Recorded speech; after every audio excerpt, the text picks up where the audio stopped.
committed to marriage, but in God's design. Because we can all be committed to marriage just like everyone else. But we want a very, very specific, clear understanding. And so the first thing is the toughest thing. 1 Corinthians 11:3. Now the husband is the head of every man is Christ, and the head of the woman is man. We misread the statement because of our preconceived ideas about what head means. So head means boss, domination, authority, director. When those ideas and one feeds the other and becomes very big, then this doesn't look like Jesus. And so this is the Christian reaction, that kind of headship, God wants that, and then there becomes it's kind of shifts to, what kind of a God do we have who wants men to be like this? And so it's very often, it's reactionary. And so a lot of it is because of where we are. And so maybe the important thing is that we get back to how the Bible defines headship, how the Bible defines, it came out in the message today, lead. That word lead is also a troublesome word, because leader usually means boss, authority figure. But it's very interesting, no time here, study the word authority. And it comes from the word to cover. To cover. So there's almost the idea of protection and taking, I don't want to say taking charge, but taking hold of. So it's a very positive thing. Because even the word authority, have you noticed that we don't like it? The moment you say, he's the authority around here. Watch the reaction. But actually, it's a very good word. It's supposed to be, so head, lead, authority. I think as Christians in India, and starting with Chennai, let's start investigating and say, these are fantastic words. They're beautiful words. They were given for our wholeness, for our health. So it's not something that, before we kind of sort of react to a verse like that, let's be careful and study it carefully. So thank you so much. Very quickly for the next point, marriage in God's design is for life. We kind of know that theoretically, but somehow it doesn't always work out. And so it's for life. Matthew 9:6 says, therefore what God has joined together, let no one separate. Not going to spend any time on this because this is just, it's a given. There's no argument here. As far as God is concerned, when a man and woman get married, it's for life. It's for life. Now, we'll talk about it later, why we have a problem with that. And then in 1 Corinthians 7:31, a woman is bound to her husband as long as he lives.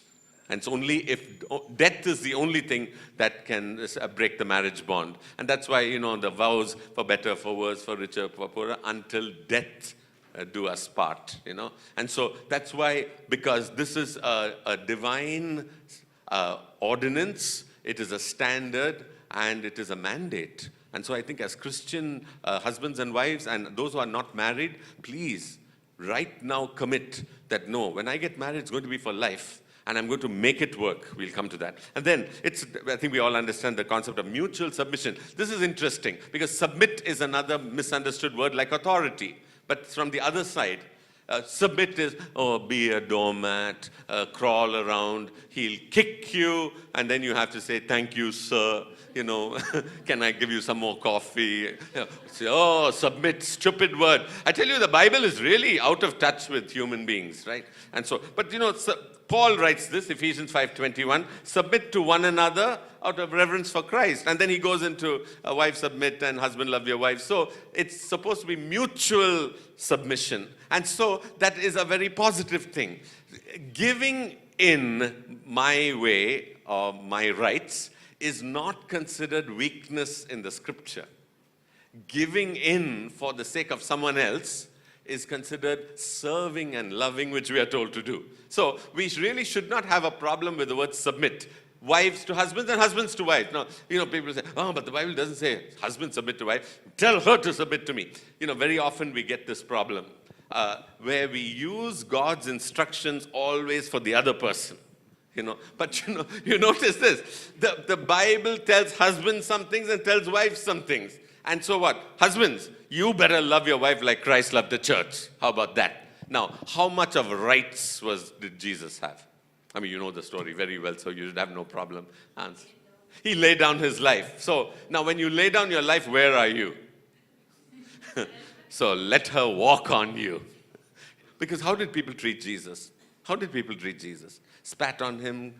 He did it for us. So if someone is going to spit on you, husband, or treat you like nothing, and sometimes I kind of overheard this group's discussion, sometimes, and it's very interesting. But you know what? It's amazing how God echoes these things. Because the elders were talking about a week ago on this, and the focus, what it should be, and then came up with this. What do you do in a situation where the woman is more educated, more wealthy, and generally socially more powerful?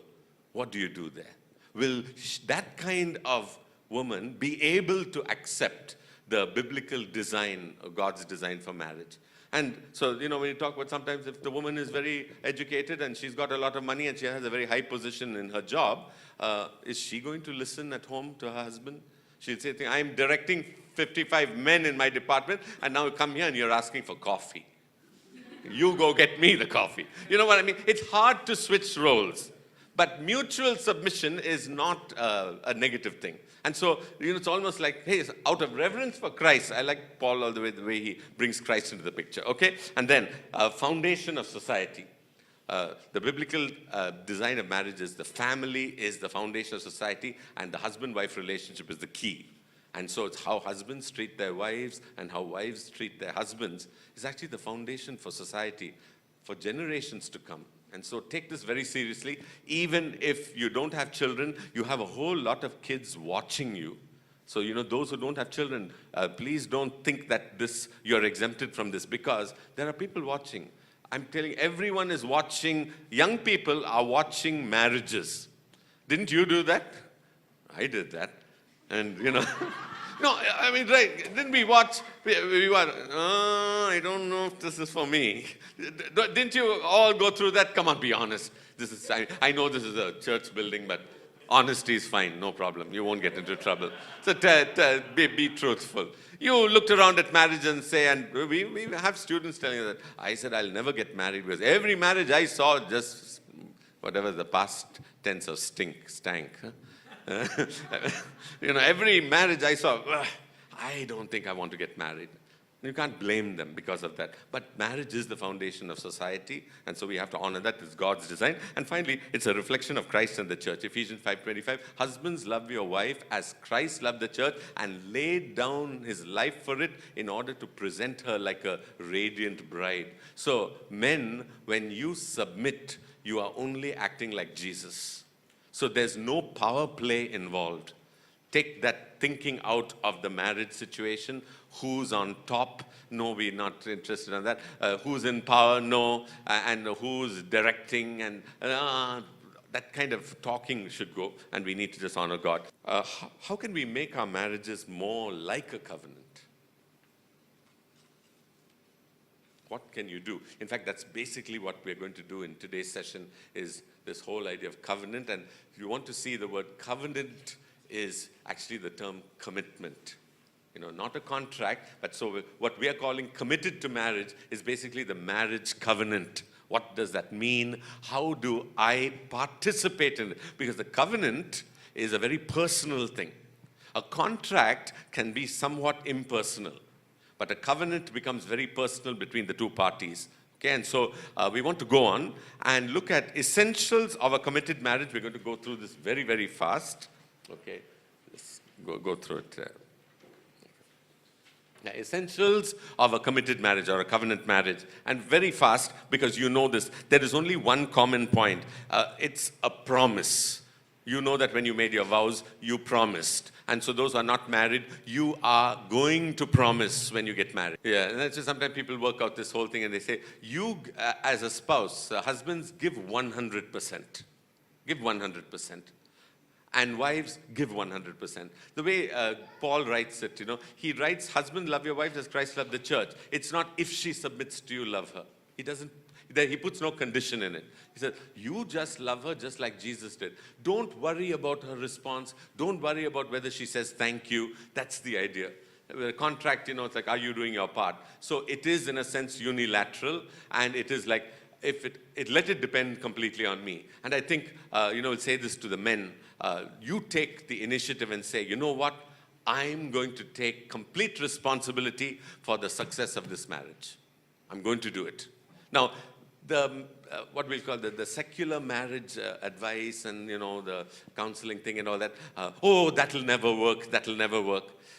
Then why does God say, husband, love your wife as Christ loved the church? Gave 100%.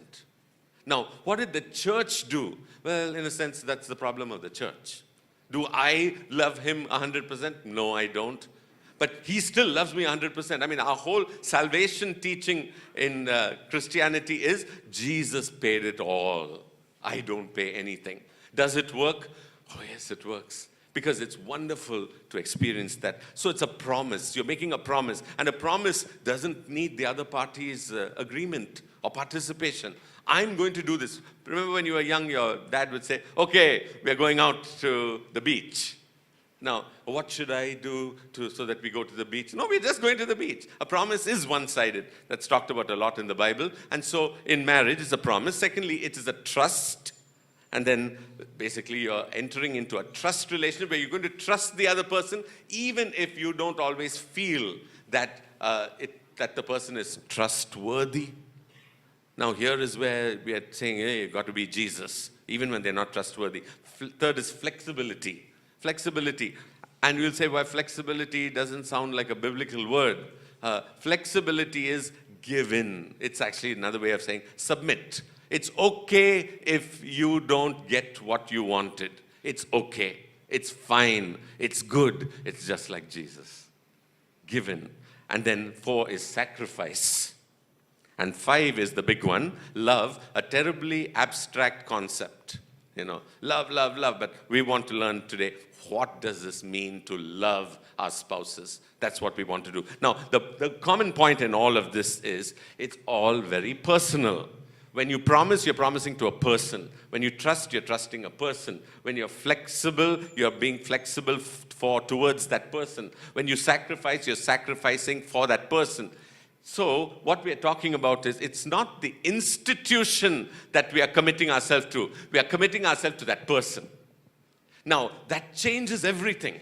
Because when I'm committed to a person, not an institution or whatever they call that, marriage. I'm committed to the bond. I'm committed to the person. The person is whom I'm going to love and serve and trust and sacrifice, and I'm going to make a promise to. I am going to do it. And that is why that is the essential. And so we are doing it to a particular person. It's kind of like this. This person is going to become our life on earth. I know we don't want to have any discussion of who should come first. God is first. But the second is your spouse. That person is going to be your life. And don't apologize about that. And don't try and rearrange your life so that they don't have too much prominence. Joy, take notes. She has to be your life, and not only for the honeymoon and for the first year. Okay. She's got to be your life.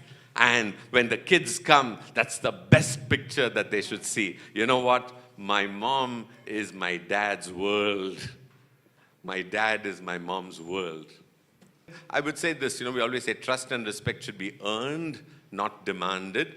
God demands it from us. But we don't demand it from each other. So we say, I will serve you. I will love you. I will come down. I will submit to you. I don't have to insist on my position. There is an order. There is no doubt. And we put that in the first slide. God's order, God's design is the husband is the head of the wife. But then that headship means things like loving, serving, giving up. That's how Jesus is our head. He set the example. He gave his life for us. So, yes, all of this is for a person, towards a person. And therefore, it's all about, I'm committed to this person. That makes the marriage relationship. Because, see, sometimes we try to describe and explain relationships as a kind of a concept and as a neutral thing. No, a relationship is between people. And so you must never take that out. And why I'm saying that is because sometimes we try to make rules of relationships. We'll have to say with this, relationships, or if there are rules, is whatever works to bring this out in your marriage, it works for you. This is a terribly pragmatic, funny thing to say. What are the rules of relationship? Then you may get into a contractual type of talk. Rules in the relationship, equal, you don't insist. No. Rules in a relationship is what works for you so that the best will come out. That is what we want to, okay? So as we're moving from love, from abstract to concrete, we won't finish this for sure, but don't worry, we'll do it, we'll carry it on because there's something we're coming from last time, which we want to look at emotional blanks. So let's go on to the next one, building commitment. And so to build commitment, and like I said, we're not going to do much discussion here because of time, understand. And so we're basically doing only 3 points today. How do we build commitment? How do we build commitment? We want a committed marriage. How do we do it? Number one, understand marriage stressors. All our marriages have certain stressors. We need to identify them and understand them so that they don't defeat us and they don't take us by surprise. So those of you who are not married, understand that there will be marriage stresses. The first one is different personalities, and we put the word imperfections. It's very interesting. I can look at somebody and say they have these imperfections, and guess what? They look at me and say, you've got these imperfections. When we talk about imperfections, it's always as if we're speaking from a higher level. They're not okay. Your personalities are different. Men and women are wired differently. That starts there. And then do the underneath that. And then some men are wired differently and they do this. And then some women are wired and they do this. And so by the time you get to you, my goodness, yes, woman and this and that, it gets very complicated. Just be aware that we are different personalities, because men are men, women are women, and then within that category, there are a lot of factors, lots of things, and so just be ready for it. And so we say, what are the imperfections you notice in your spouse? I'm sure you have a list. You know how you know the imperfection? You always, think of the word always. Whenever you say, you always, that's your list of imperfection in the other person. So always remember, when the person says you always, that is an imperfection in their list. Okay? So you can learn a lot. Think of when your spouse says you always. Sometimes we don't see an imperfection, but we'll say, that's okay if you don't see it. That's very nice, because we are moving to the point where there are really no imperfections to be looked at. So if you're spending time trying to study your spouse and make a list of all their weaknesses, you're really not building a committed marriage, and you're going to waste your time. It's not going to help at all. So that's why it's much better. What can you do about these imperfections? Learn to ignore them. And look beyond that. So yeah, sometimes, one person is, we say we complement each other. Some people are very people, and some are very things people. You know what I mean? We have those even in a marriage, and we say, that's fine. Yeah, learn to say, okay, I'm not a people person, so I'm not going to always be in the party. I want to go home. Some people get recharged when they're alone, and some people, my goodness, they need the people to keep them going. Well, that's where we say, one says it's an imperfection, but really it's not. It's just a difference in personality, and that's where God created them. So this can cause stress, but then we need to identify this. And so we say, you know what? Am I being stressed because of my wife's personality or her perceived imperfections? That's why it's in quotes. God made her that way, and I'm going to have to start looking at her through God's eyes, and then this won't be a stressor for me, for us. That's the whole idea. So basically, when we look at it, this is what we are saying. It's all perceived imperfections. And it's only because sometimes it's just about a personality. The next one we go on to is a big stressor. This will only be covered in January of 2019, and that is finances. Finances create a big stress in marriage. A lot of divorces happen because of finances. Money can kill a marriage. And so, but we'll do this in January 19. I'm just saying, list it so that you can start identifying, is money creating an issue in your marriage? Well, then there's something you need to do about it. A third one is transitions. Transitions in life. When there's job loss, it puts stress on a marriage. When a baby arrives, it puts stress in a marriage. When you move house or change jobs, that's also a stressor. When there's sickness, you saw in that video, when the sickness also creates stress. And then deaths. It doesn't mean just one of the spouses die, but even the relatives. Especially, when we say if your wife is very close to her mother, and when her mother passes away, that will put a strain on your marriage. Death does that. So anytime there are transitions in life, stress is caused. Any change does that. So basically the next thing you've got to talk about is communication style. This we will do in November. The way we communicate to one another puts a lot of stress. Our family, this is a personal example, so take it with a pinch of salt, okay? Our family was used to talking very, very loudly. High volume, everything was, So what, you came home, huh, you fool, why only now, 2 months? And so when my wife's family is the other extreme. You have to say it again, please. So guess what, when we got married and she came here, and then she heard all this, she said, you all hate each other, I think. So I said, why do you say that? Because I grew up with this yelling at each other. I said, it's just affection forms. She says, I don't know about those words, whether they don't sound affectionate to me. Very abusive words sometimes. And abusive words at a very loud volume, and she couldn't take it. Communication style. So guess what? She had to learn to raise her volume, and I had to lower my volume. So, it's till today, when I come and say, now I don't know why they had to do you have to shout? I'm not deaf, she'll say. And then, of course, I get this also. And I tell her this also, both of us, because of our profession. So I'll say something, say, I'm not one of your students. So I've learned to say that back to her now. I'm not one of your students. But communication, communication. And we're going to have to learn a lot on how to communicate when there's a conflict, how you communicate when you want to praise, all that we're going to do in November. And so, how do you communicate with your spouse when you are happy? How do you communicate when you are happy and sad and angry? And then ask the spouse, is that really true? Because sometimes I think I'm communicating a certain way. I don't shout. This was the early. She said, "Why do you have to shout?" I didn't shout. Listen to this. Let's get one of those machines that record decibels and all that. So I said, "No, you're just finding fault," and then the pitch would go higher. We are sometimes blind to the way we communicate. And so sometimes we have to keep listening to the other ones. No, whenever you come, that look on your face, and then the way you sit down, I know you're upset. And the way you push the table, all the families have that kind of thing. Communication, we have to really watch that. Sometimes we abuse each other, and we would say, no, I'm not abusing. And sometimes even the spouse gets used to our style of communication, that sometimes it's only a third person who comes in and sees that this is abusive.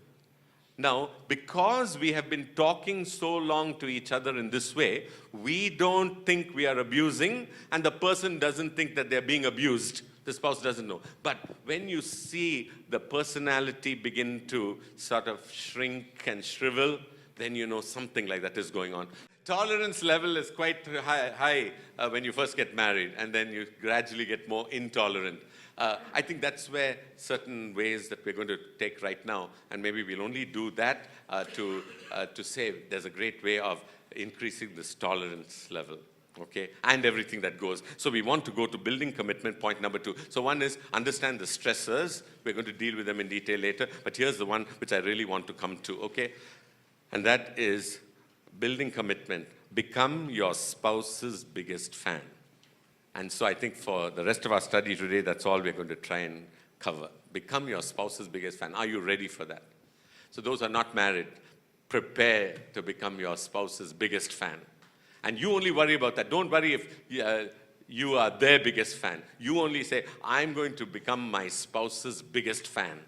And I mean it in that way. Whatever fans do, the crazy things they do, all that stuff, we want to do that, okay? So, last time, Anand brought this concept of the emotional bank account. So very quickly, you need to fill in those blanks there on that page number 3. The emotional bank account was introduced, the idea that our marriages will become richer, and this is one great way that you can become your spouse's biggest fan is with this concept of the emotional bank account. It says there clearly, the emotional bank account is like any other bank account. You can only make withdrawals from an account that has something in it. When you are kind to your spouse, you are making what? Deposits. You're making deposits in their emotional bank account. Some people call it their love tank or their emotion tank. Every time you're kind, you do something good, you're making a deposit in your spouse's emotional bank account. The more deposits you make, the richer your relationship will be. More deposits you make, and we're going to learn how to make some deposits. And the opposite, trying to get more than you give, leads to a relationship that is bankrupt. So if you want to empty your marriage emotional bank account, keep on drawing. Make the other person love you. You don't go after them. And then pretty soon the relationship is bankrupt. The marriage is bankrupt. Nothing to draw on. And that's when you find this is not working. It's always only at that point they find that you'll hear a spouse saying, our marriage is over. It's when the emotional bank account is overdrawn or bankrupt. Very, very serious, beautiful idea, very concept. So how are you doing with deposits in your spouse's emotional bank account? How are you doing? And remember, men and women are wired differently emotionally. So you've got to make some plans, okay? And so let's go on to the next slide. Building commitment, it's all going here. Now you may say this whole thing about becoming your spouse's biggest fan is kind of artificial because I know her weaknesses. How can I become her fan? This is what Jesus calls us to do. Husband, love your wife. Do you think when God looks at us, what does he see? When he looks at us through Jesus, what does he see right now? Beauty, perfection, my son, my daughter, my family, saint, holy. I mean, look at all those, so many words. So what? God is blind, huh?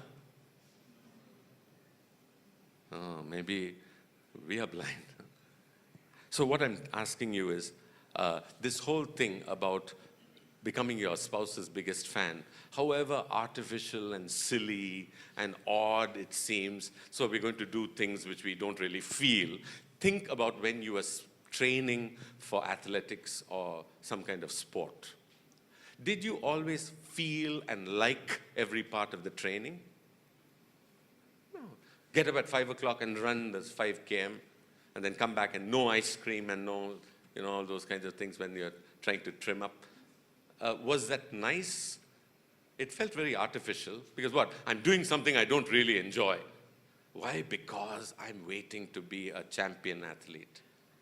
Every Olympic gold winner, there was a time when they hated their life and they hated the discipline and the rigor and the everyday waking up. I did this for 6 years. Yeah, but when the gold medal is around your neck, then you don't think about the 6 years. It was all worth it. Same thing about becoming your spouse's biggest fan. It may be like training for a sport, or it may be like putting your money in your bank account. Do you like to do that? You're giving it away. You're giving it away. No, you're investing. So look at it in that way. So what we're doing is, and it's the last thing we'll do today, is do you know what is important for your spouse? Do you know what's really important to them? What they like, what they don't like? But here's the catch. Whether you agree with it or not, becoming your spouse's biggest fan will teach us to say, I may not agree that those movies are really all that great. But you know what? And this is how it happens in relationships. I'm going to go with her for that movie. And guess what? After the 7th and the 8th movie, you'll find there were things that were kind of nice in that same stupid movie. I'm just saying it the way it is, But finally, when you're really honest, I can, isn't that true? It's absolutely, yes. So when I do something that right now I don't like, with someone I love, guess what? I start liking it. I start liking it. Think of the games and think of the, oh my goodness, things like crazy things that couples do. But that's the way it goes. So what we are asking now is learn your spouse's love language. The 5 love languages are put there for you. And so quality time. Some people, they measure love by how much time did you spend with me without giving me your undivided attention. When you understand your love language and then you understand your spouse's love language, then you can start making the deposits in their love language. So for example, ask your spouse, what's your love language? What's your primary love? Words of affirmation. Take out your WhatsApp. It's there in your outline, so you can do that also. Take out your WhatsApp and send them a message. Send them a message saying something really nice to them about them. So we will continue this, and quality time, words of affirmation, receiving gifts. If your spouse's love language is receiving gifts, start saving up. But honestly, I'm only joking, because this gift giving, sometimes it's all very small gifts. Just take a piece of paper and paint "I love you," doesn't cost anything, and give it to her. Debit card. Only debit cards. Internet. Oh my. So all the secrets coming out. Okay, very good. Yeah. And then, of course, acts of service, acts of service and physical touch. Some just like touch. So what we are saying is take time to speak their language. So this week, can you take this? And what I was asking, I don't know how we're going to create an accountability system, because otherwise it won't happen. We are so used to the way we've always been, introducing something like this where I'm going to become my spouse's biggest fan, and I'm going to do that by learning their love language and depositing in their bank account. And this week I am going to spend time. I really challenge you, please leave one evening just for your spouse. I know we are jumping, this comes much later. Please, married men and women, one day a week only for your spouse. Please, if there are kids, try and arrange for something else for the kids, but only be with your spouse, because that is very, very important. We are all trying to become our spouse's biggest fan. And the love languages are a fantastic way to begin. Find their love language and then make a deposit. Discover what their love language is and do something this week for them in their love language. Okay? Please do that. Now, this love language test is open for singles also. So we can do this with everybody. In the body of Christ, if you want to learn how do I love one another, is how you love yourself. So find out what's important to them, what their love language is, and make a deposit.